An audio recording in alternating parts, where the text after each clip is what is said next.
train on the track. And an empty box. But that's not the box for the one that's on the track at the moment. I'll just bring her into view.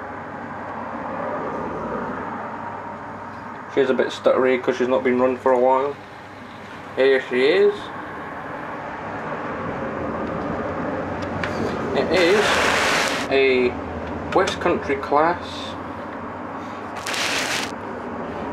She is in the old Southern green livery, but it's actually a BR train. As you can see, Southern's been removed. Not by me, this is actually how it comes from the box. Her name is Clovelly. She is a super detail model. However, this is a model before DCC was being used.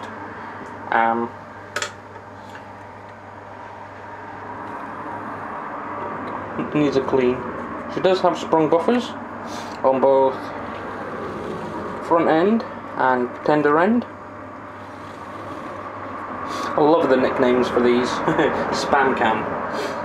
Now you may ask why. Well, if you go and look at a tin of Spam or corned beef, it's wider at the bottom than it is at the top. Same with this train, that's why it was nicknamed Spam can.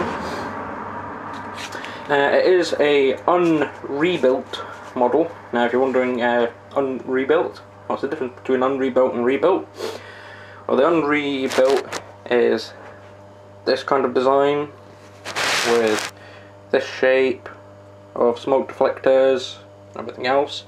The rebuilt design is actually, it looks like a normal Pacific class, if you know what I mean. Pacific is the 4 at the front, the 2 at the rear on the train here, with just a standard round smoke box. Sorry, I think I've got a cold coming on. She's a very, very nice runner, when she does run properly, that is. Her wheels do need a bit of cleaning. She does need probably a bit of oiling. She's not been run for a while, as I say, but she is a very nice locomotive. This name badge is not actually painted on, it is actually an etched name badge. Now, I have 1 or 2 ideas for this train, but I'm not whether to pursue them or not, and that is to take this body colour off and actually put BR green on, and possibly, thank you truck, and possibly make it a golden arrow, which of course didn't just pull normal BR coaches, they actually pulled the blue alternative to Pullman coaches, which of course is the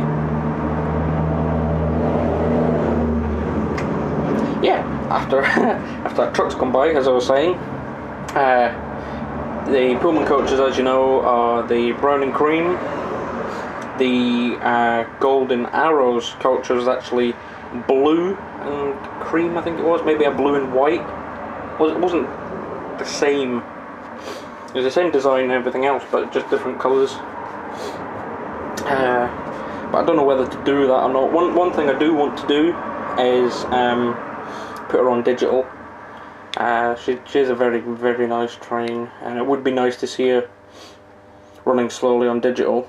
Now, those of you who've got digital and have steam trains, you know how lovely it is to see them running at slower speeds coming out of a yard. Just watching the con rods there, just going around very slowly, just looks beautiful. Right, I will move her out of the way and show you the other train that's behind this box.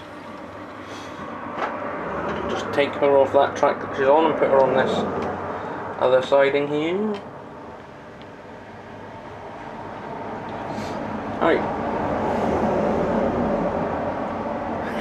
I think it's trucker's day out.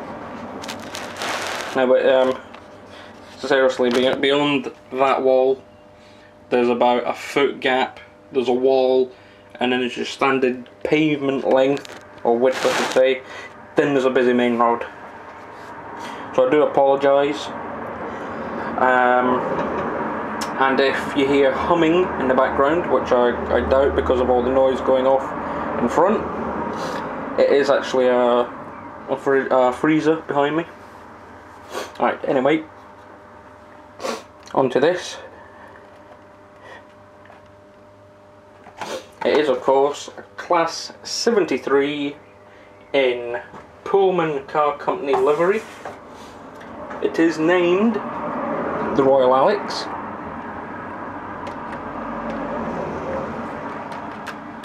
Just put her on the track. There we are. She is a diesel electric, although in real life the diesel inside, one moment, tractor, and there we go. No consideration for people trying to record. As I was saying, the diesel engine in her in real life is not that powerful. She would have either run off of her electric engine, and sometimes, depending on where she was, the third electric rail, which would be down here or maybe in the centre, and depended on where she was, according to what I've read. Now, truck, there we go. She is a nice model. She has got better detailing on her than the Lima model. However, saying that, it does look to me like Hornby have used the old Lima tooling, because it does look like a Lima model. Admittedly, some of these parts do look better, like for example these grills here or up here. The Pullman lettering is brighter than it is on Lima, and the Lima models, this area here would still be the same colour as the body, same as these and these. However, everything else does scream Lima. Now, I'm not saying Lima are bad. I do have a few Lima models myself. It's just, you pay the premium that Hornby have got on these models, and you expect to have it from Hornby, if you know what I mean. Not from when Lima were on the go before Hornby bought them. However, saying that, she is DCC ready. Sadly, no lights. I've not got her on digital at the moment, she's on DC. Possibility of getting her on digital, I'd honestly say 50-50. I don't know whether I'd want to put her on digital or not. She's a nice train, but from what I've seen so far, she actually runs better on DC. I've actually looked at the motor on the inside, and it is reminiscent of one of the older models, with the we'd have the two large cogs, or the two small cogs at the bottom down here, feeding up to two larger cogs which should feed into a small brass cog in the middle. That's fairly old design, and as I say, if I'm right. I think it was in the 2008 Hornby Railroad 47. But as I say, she is a nice train. She does go very smoothly, as I'll demonstrate. She is actually quite quick for running on DC. Very low percentage. I'll just stop her before she gets there. Now you see, you can actually run it very slowly. This was actually bought to go with some new Pullman rakes that we got. Right, I'll stop this video, bring some other things out that we've got, and go from there.